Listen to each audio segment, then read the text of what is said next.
Hector's calling from Washington Heights. What's up, Hector?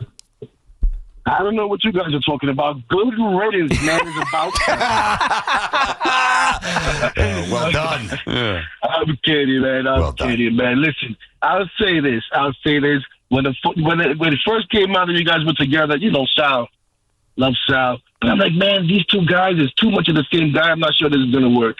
Well, I've grown to respect that hell out of you, BT. I've told you a lot of times. I've agreed with you a lot, and I respect your opinion. And still looking forward to having you on my little gun thoughts just to talk sports, baseball, and all that good stuff. We'll chop it up. And even a fan. I got you. Yes. But Sal, man, it's a sad day for all of us that came to know you on the overnights, who rooted for you, who lived through you. I know I do. Lived through you, enjoyed you, rooted for you to get on the daytime and celebrated it.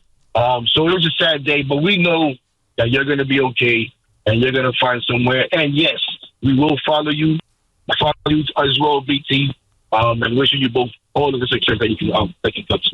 Well, I'm trying not to really choke up. No, I really feel emotional about it. We appreciate that. You're somebody that's special to me too, Hector, and thank you for the call. We want to get as many as we can in here so we can talk off the air. But you're somebody that's special because you're symbolic of, I'm sensitive to the criticisms about my relationship with callers at times. Okay. It is something that is such a small part of what I've done, but yet something that's such a big criticism from some of the negative voices. Mm-hmm. And yet Hector is a caller that I had no idea who he was. We just started to build a relationship of him calling the show. We had disagreements, whatever it was, and then we become legitimate friends. And he's not the only one. There have been other callers that have become... Frank called in 10 minutes ago. It's another one. Yeah, Mitchell and Forley, Eric and Ron. There are legitimate callers, especially on the overnight, where it's easier to create that bond, where you have more time, it's more intimate. So he's somebody that, as a legit caller, we became legit friends, and we'll continue to keep that friendship beyond this. The way that I would say it for me personally is that I had a goal in mind, and it was to come back to the fan after I got fired in 2009 for something just so ridiculous, but whatever it was the best thing that happened to me in my life, okay? That happens, and then I always felt a black cloud over me, and it was my mission to get back here. And then I came back. Chernoff welcomed me back. I did some shows. Then I left for a better opportunity at OR, which I felt can help me grow as a talk show host, which it did. Then I came back again. When OR went away and the Mets were no longer there, I asked Chernoff to come back, and I did. And from that day on, there was one thought. Plow ahead to be able to get as far as you possibly could, with the goal always being probably afternoon drive. Mike and Chris were my guys. That was always the goal. And I didn't really think down the road. I was in the moment doing whatever I could. My wife just had a baby. I didn't care. I'm doing the overnights. Whatever I needed to do, yes, I'm there. I'm doing it. I'm doing it to the best of my abilities. From 2018 was when I returned on. And I've done that. And I've taken this as far as I could go. And they made the change the first time. And I was not selected for the afternoons. I was paired with you. Okay. And then we were going to take this as far as we could possibly go. And another change took place. And I'm not involved. We're on the outside looking in. And that's it. And I'm at peace with the work that I put in. I feel like I've maxed out on every level possible. Everything that every person in this building has asked me to do, I've done it. And I've done it at an extremely high level. So I'm not done. I'm just getting started. But I do know that here, my time has come to an end. I've taken it as far as I can possibly take it. And what was my dream years ago is over. And now it's time to dream even bigger. It's a new dream. That's where my focal point is at, while also still keeping good relationships here and being open to coming back in some kind of capacity as soon as potentially the turn of the new year. I think it's fitting that you're wearing a Rocky sweatshirt today. I do. I think it's also, everybody who listens to the show knows, we love Rocky. We do. And there's a Clubber Lang who's a no-doubter. There's a Drago who's a no-doubter. There's an Apollo Creed who's a no-doubter. And then there's a Rocky, and that's you. Because you weren't born into this business. Your dad was blue collar, may he rest in peace. Your mom supports you like my mom supports me. And every barrier, I don't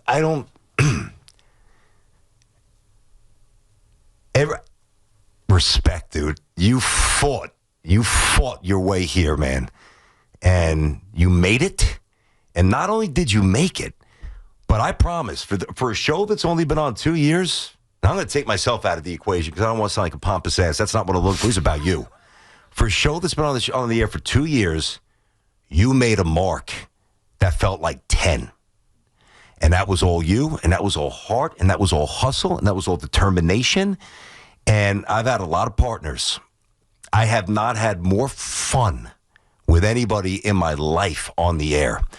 I have not had passionate debates like I've had with anybody on the air. This dude, this psycho, awesome, crazy, insane, fantastic, lunatic nutball rolled into one.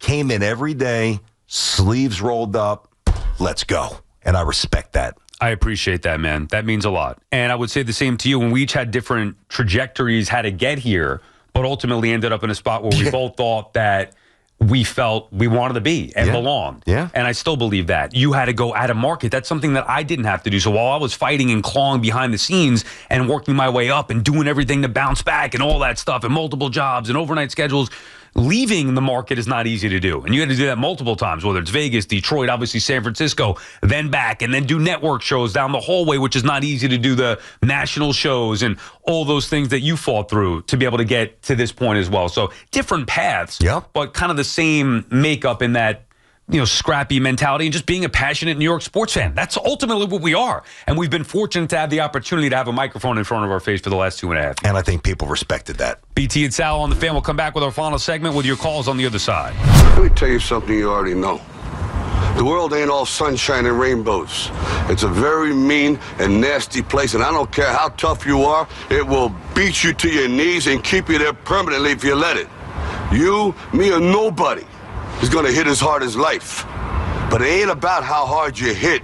It's about how hard you can get hit and keep moving forward. How much you can take and keep moving forward. That's how winning is done. There you go, BT. That, to me, is the mindset right now. Yep. It should be for both of us. We've referenced that many times. You love that, boy. It's on the back of my hoodie right now. That's the one we're wearing. That is, I've been watching that quite a bit. I remember, I hope I don't break down again, but I remember, this will be a little difficult for me. Just give me a second here. So that scene obviously is great.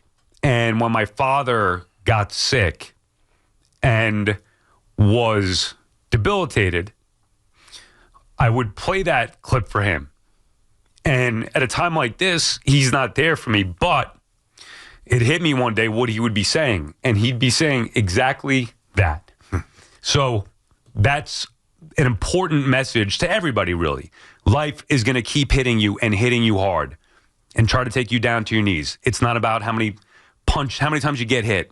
It's about how many hits you can take and keep moving forward. And it's not a knock on fan or whatever. It's just life in general. So I'm ready to take this hit. And just like I've taken many hits before, I'm going to keep moving forward. There were two responses you could do. One, take your ball and go home and run away, which I could have done many times. I've never done it. It's not in me. I'm going to keep fighting back. So I thought that was great for our show. I wanted to have that played at the end of it. But Dude, you're dragging me into the emotional well, man. That's phenomenal. I was going to say lighten it up, but this might actually make it even a little bit. And then we'll get back to the calls. Yeah. It's funny. I didn't know that we had this trait that we shared. I knew that we were both passionate and loud and, unrelenting in what we believe in terms of how we present our shows and how much we love the business. I knew all that before I did a single segment with you. I knew that. What I didn't know, and I didn't even really think about this really until just now to this degree when you were talking about your dad, there's also big parts of us that were always motivated. Yeah. From our fathers? Yeah. And right. To make them proud. The similarities there. To make them proud. Very difficult. Not a bad upbringing, but no, difficult, not bad at all. Hard ass, you better do this, you but better tough. do that, and do it the right way. Yeah. And for me, the turning point, actually, when Neil Best wrote an article on me when I got the I remember show. that. Didn't it say something, Ron Konkama? Didn't he reference Ron Konkama in there? He wrote it in the title. He did, right? Long Island's Own, whatever it was. Something like that. It was a good article. But the turning point in my life, not only career, but in my life, was when I got fired the first time. I thought my dad was going to pummel me, dude. You could be a grown man and still be afraid of your dad. I hear you on that. I was thinking, oh my God, I screwed my whole life up. He's just going to destroy me because he was always hard on me. And instead, I told him what happened, and he said, Don't worry about it. We're going to be all right. And at that point, it was exactly what I needed to hear. Yep. And it changed. It changed everything for me. Oh, so man. It sucks that he's not here now to do that, but I know what he was saying. And you know he sees it. Yeah, BT and Sal on the fan. Let's finish up here on the phone. Let's do it. Weeping loser. Clem is calling from Rockland County. What's up, Clem? Oh, what a day. What's up, Clem? What's up, buddy? Yeah, no doubt. Pretty emotional day, man. I just want to tell you guys, I'm self-employed. I spend a lot of time in my car, and from 10 to 2, I look forward to every day. Your talk about sports, your banter, the card game. I'm 55. It brought me back to my youth. I could still picture flipping a J.R. Richard card, man. The Astros. Yeah, exactly, man. Pre-stroke or after-stroke. But nonetheless, yeah, true. I want to thank you both personally, man. BT, I thank you for introducing me to the words that I would never use, man. Honestly, you're the deuce. I probably use more than you now, and anytime I use a big word, I'll think of you. Thank you. Sal, Sal. I want to thank you. I was listening to Surfside commercials way before yours, and it never enticed me. And then listening to you after you tore into Carl Banks, I said, man, I'm going to love this show, man. This is going to be amazing, man. This guy, I'm a Cowboy fan. I said, this guy just dethroned one of the legends of the Giants. And I since then, man, I've been a loyal listener. I love you guys. And you introduced me to Surfsides, man. Tonight I got a Christmas party. I got a ton of Surfsides, and everyone I suck down, I'll be thinking of you. I'll be following you guys, man. Thank you, Clem. We appreciate that very Thanks, much. Clem. I think I might need a few Surfsides tonight. You're not kidding. One more thing on Carl. That is something that both you and I have hated since the moment it happened. Yep. But it was not planned. It was not meant to be disrespectful.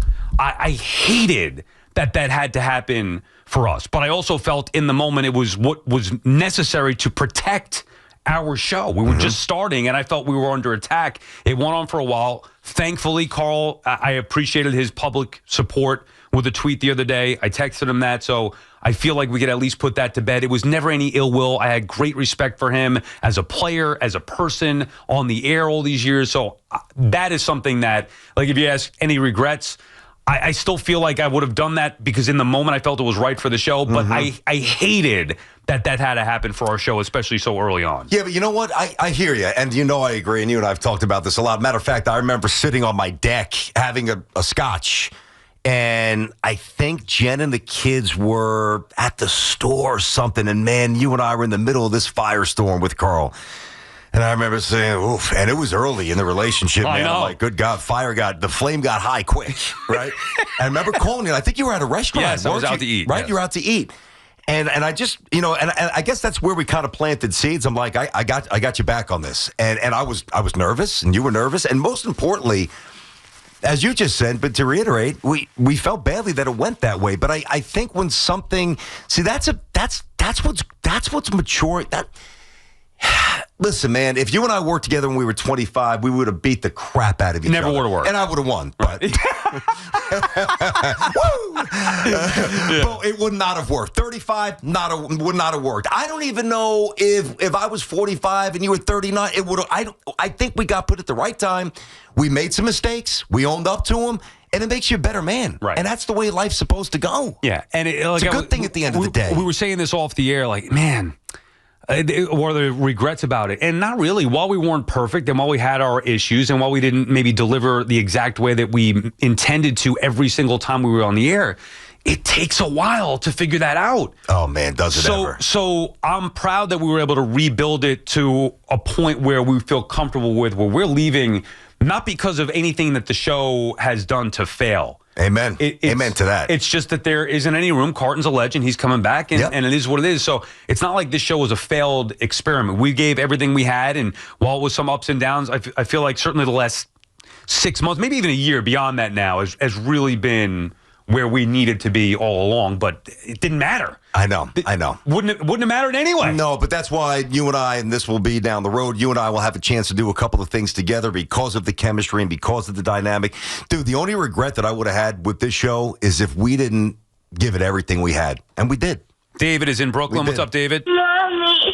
Hey, guys. BT, you may have heard my voice before because I was your lovely intern calling you in from ESPN Radio in Long Beach on a Saturday morning when no one wanted to talk to us at all, and we needed to do a hit from a parking lot. That's right. So what's up, man? I am very fortunate I'm very fortunate. Also, Matt connection, because you're a Marist guy. I worked at Iona for so many years. Yep. So very fortunate to be calling on your last day. Sal, I didn't know you as well as I knew BT. I followed him to San Francisco listening, and even when he came back to New York, and now you guys paired together, you just meshed so well. The follically challengedness of it as well was amazing. As a follically challenged guy myself.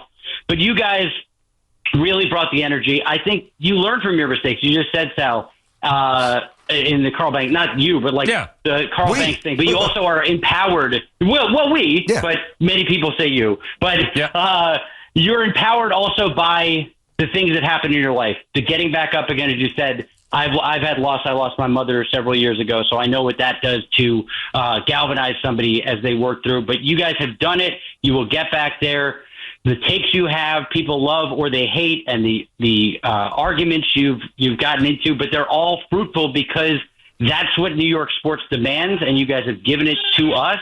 And so for everybody, thank you. We wish you all the best. We know you're to find the other way on the other side of things, whatever that may be. Thank you, David. Great call. We appreciate that very much. Perfect call. Yeah, that's what we try. I mean, that's what we've tried to do. Passionate New York sports debate. There's a lot of calls we can't get to the rest of them. We only have a minute to go. Yeah. I mean, like you said, hopefully this is well. It's we already have the event with Booney set up. Right. Guys, go check my social. Sal and I are doing a BT and Sal live show at a sick venue in New Jersey. Food, booze, a little music, Sinatra impersonation, Booney up on stage, me and you flipping cards, doing segments. Listen, we will have future stuff for sure. There's no doubt. All right, and that's going to be, it's an end for this chapter of this show on this station, which we love very much and are very appreciative. I think it's important for me to emphasize that a lot of shows that are no longer going to be on don't get this opportunity. So that is not lost on me. Thank you to all the bosses for allowing us to finish when we wanted to finish. I mean, obviously would have liked to say, but you know what I'm talking about. Have the opportunity to have a goodbye show and all that stuff. So thank you for that. And truly, thank you to all the listeners throughout the course of the last 2.5 years. We do hope you follow us wherever we go. We appreciate your support. We appreciate the debate, the passionate, fiery debate, all that stuff. Everybody who listened, everybody who called, we truly appreciate each and every one of you. You get the last word today. I'm going to do a couple of shows next week. We got to go. Unfortunately, you're a beast, bro. I love you. Thank you, bro. You're a great guy. Love you too. Friend for life. I'm gonna miss. Yes, that's the most important thing here. Come check out some of Colts games. We'll hang out by the fire pit, watch Nick games, do some videos, give people a little dose of it. But I wasn't sure how it was going to work. I really didn't concern myself with that. But I'm proud, and I'm glad we had the opportunity to work together. And I'm extremely proud of the work that we put in together, specifically these last 2 weeks under extremely difficult situation. I'm proud to say that I'm your partner. All right, that does it for us. Thanks to Rami. Thanks to Hoff. Thanks to everybody who listened and called. We appreciate each and every one of you. Special thanks to my mother, too, who's the biggest listener. She's going to be crushed by this. So, it's all right, Ma. You can listen to me at the Christmas table and all that stuff. We'll see you guys soon. Enjoy your weekend.